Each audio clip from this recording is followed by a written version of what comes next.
Wow, what a view.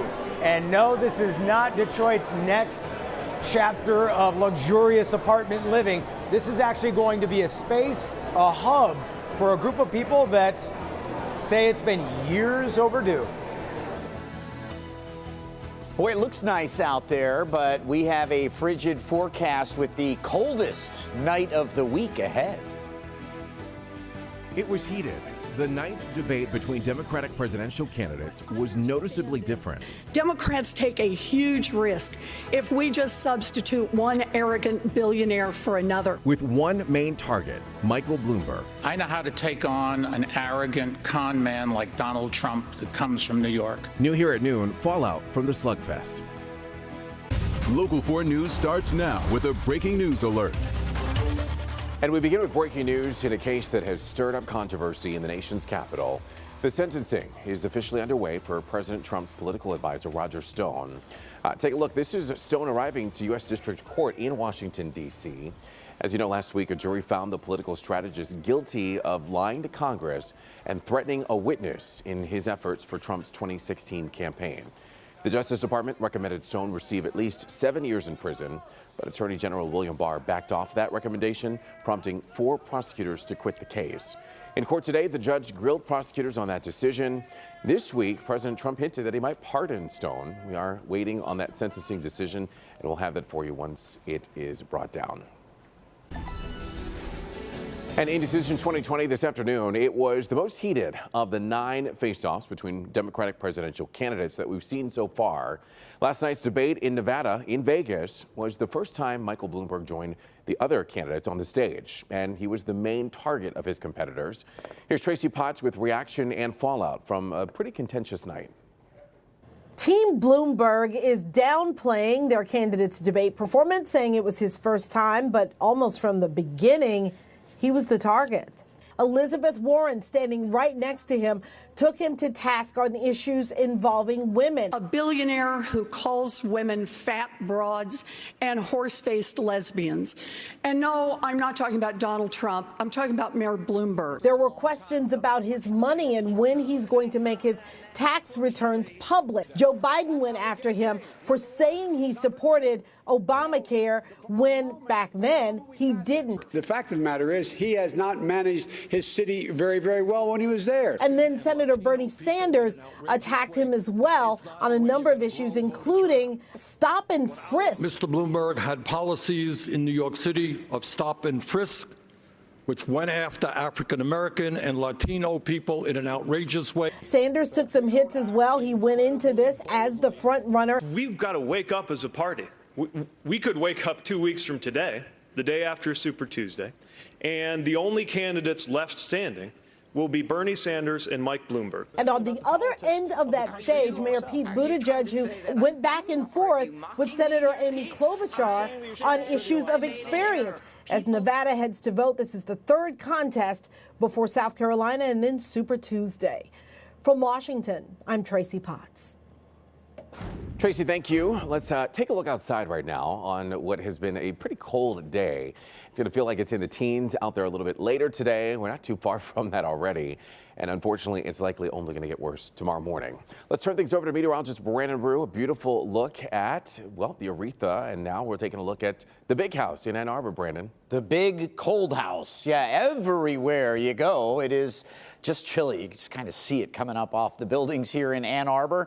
Temps barely into the 20s in Ann Arbor, 22. Northwest wind at 10. 24 at Metro and 23 Adrian. Pontiac only 20. And enough of that cool breeze out of the northwest to keep many suburbs single digits, and really teens may be as good as it gets for many as we head through the rest of your Thursday. Temperatures 24 to 27 degrees. A couple of clouds out there, especially in our north zone, maybe parts of our west zone. Just a factor of that breeze, not only wind chilly, but dragging some lake-enhanced clouds.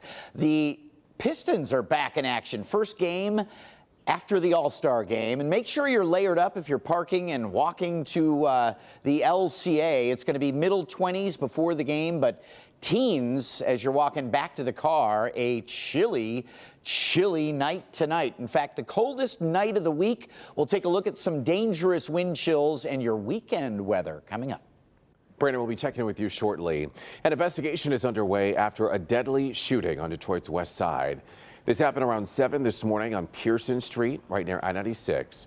Police say the victim is a male and was found dead inside of a car. So far, there's no word on a possible suspect.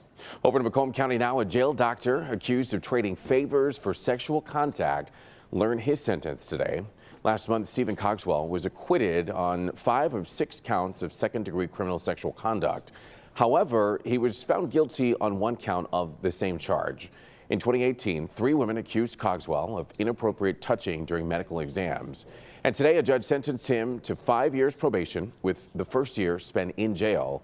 And he also now has to register as a sex offender. Despite being indicted on fraud and bribery charges, Taylor's mayor is delivering a speech about the future of the city right now. Take a look. This is Mayor Rick Sollers' first State of the City address since being indicted. Last year, as you know, Sollers' home was raided by federal agents with $200,000 in cash seized.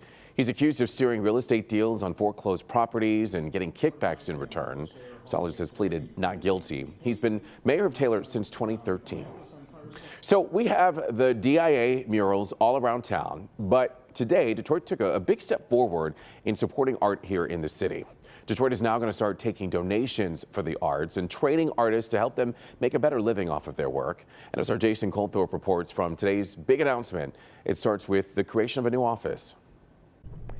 The side of this building here on the boulevard in this city should give you a good idea. This isn't just another office building going up in the city. It's the home of its boldest, newest addition, and it has a very passionate leader.